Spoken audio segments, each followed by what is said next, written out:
আশুলিয়া শিল্পাঞ্চলে আজও বন্ধ রয়েছে ১৯টি পোশাক কারখানা। তবে অন্যান্য কারখানায় চলছে পুরোদমে উৎপাদন ব্যবস্থা। কাজে যোগ দিয়েছেন ইতিমধ্যে শ্রমিকরা। শিল্প পুলিশ বলছে ১৯টির মধ্যেই অনির্দিষ্টকালের জন্য বন্ধ রয়েছে ১৮টি। একটি কারখানায় সাধারণ ছুটি ঘোষণা করা হয়েছে। সকাল ৮টা থেকে খোলা কারখানার শ্রমিকরা কর্মস্থলে যোগ দিয়েছেন। শিল্পাঞ্চলে যে কোনো ধরনের অপ্রীতিকর ঘটনা এড়াতে মোতায়েন করা হয়েছে অতিরিক্ত পুলিশ। অব্যাহত আছে সেনা টহল। বেশ কিছুদিন ধরেই নানা দাবিতে অশান্ত রয়েছে আশুলিয়া। কঠোর ব্যবস্থার পাশাপাশি সামাজিক উদ্যোগ নেওয়া হয়েছে।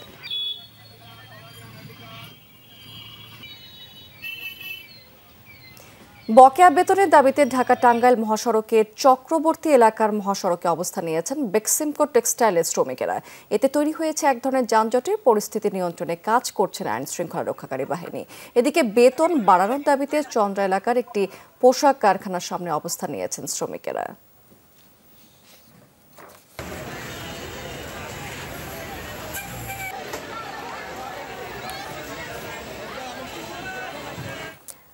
দর্শক, শিল্পাঞ্চলের পরিস্থিতি জানাবেন আমাদের সহকর্মীরা। শুরুতেই যেতে চাই গাজীপুরে, সেখান থেকে যুক্ত আছেন আমাদের সহকর্মী হোসেন আলী বাবু। বাবু, এখনকার কি অবস্থা দেখতে পাচ্ছেন সেখানে?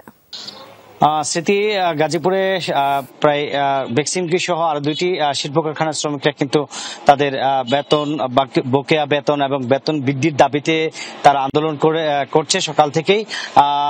চক্রবর্তীতে আসলে বেক্সিমকোর যে কারখানাটি রয়েছে সেই কারখানার শ্রমিকরা কিন্তু রাস্তায় অবস্থান করে তারা আন্দোলন করছে তাদের যে বকেয়া বেতন, সেই বকেয়া বেতনের দাবিতে। সেখানে কিন্তু রাস্তার উপরে গাছ ফেলে, বিভিন্ন টেবিল ফেলে আসলে তারা এখানে আন্দোলন করছে।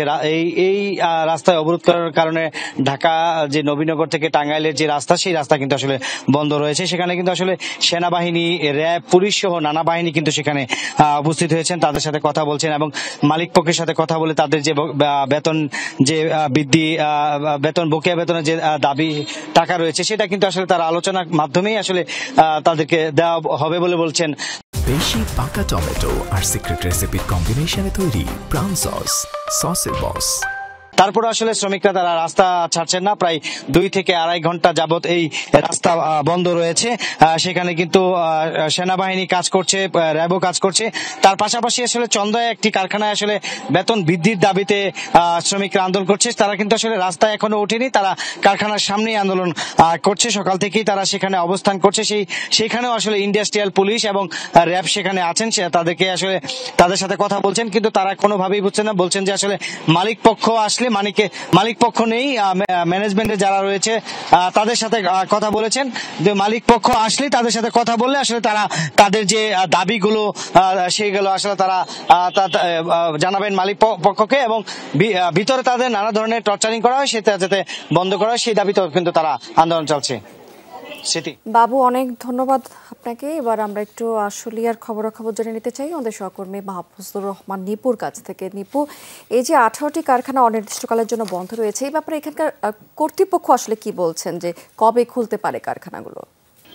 আসলে যত দিন যাচ্ছে ততই কিন্তু অনির্দিষ্টকালের জন্য বন্ধ পোশাক কারখানা কিন্তু খুলে দেওয়া হচ্ছে। অর্থাৎ আমরা প্রথম দেখেছিলাম ৮৬টি, তারপরে ৫০, তারপরে ২৩, আজকে কিন্তু ১৯টি কারখানা বন্ধ রয়েছে। তার মধ্যে ১৫টি অনির্দিষ্টকালের জন্য বন্ধ, আর বাকি যে ৩টি কারখানা রয়েছে সেটি কিন্তু সাধারণ ছুটি ঘোষণা করেছে, এমন কিন্তু আমরা শুনেছি এই মুহূর্তে। আরেকটি বিষয় এর জানাতে চাই যে ঘন্টাখানেক আগ থেকে কিন্তু আবারও অশান্ত হওয়া শুরু করেছে আশুলিয়া শিল্পাঞ্চলের কয়েকটি পোশাক কারখানা। আমরা জেনেছি রেডিয়ান্স, শিল্পাঞ্চলের রেডিয়ান্স এবং মাস্কট নামে দুটি পোশাক কারখানার কিন্তু শ্রমিকদের ২ গ্রুপের ধাওয়া দাওয়ির ঘটনা ঘটেছে। অর্থাৎ এক পক্ষ কাজ করতে চাচ্ছে, অন্য কারখানার শ্রমিকরা কাজ থেকে তাদেরকে নামানো আসে, এর জন্য কিন্তু ঢিল এবং ইট পাটকেল নিক্ষেপ হয়। এই ঘটনায় বেশ কয়েকজন শ্রমিক আহত হয়েছে বলে আমরা জেনেছি।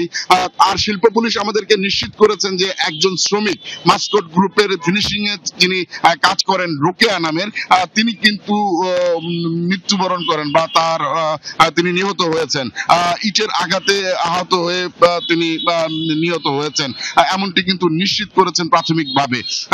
আর এছাড়াও অন্যান্য যে সকল পোশাক কারখানা রয়েছে সেখানে ২-১টিতে আমরা দেখেছি কর্মবিরতি শুরু করেছে, যেমন পলাশবাড়িতে পাল গার্মেন্টস এর পাশে, তারাও কিন্তু মহাসড়কে অবস্থান নিয়ে রয়েছেন।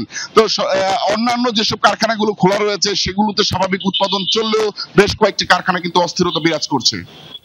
নিপু, অনেক ধন্যবাদ আপনাকে।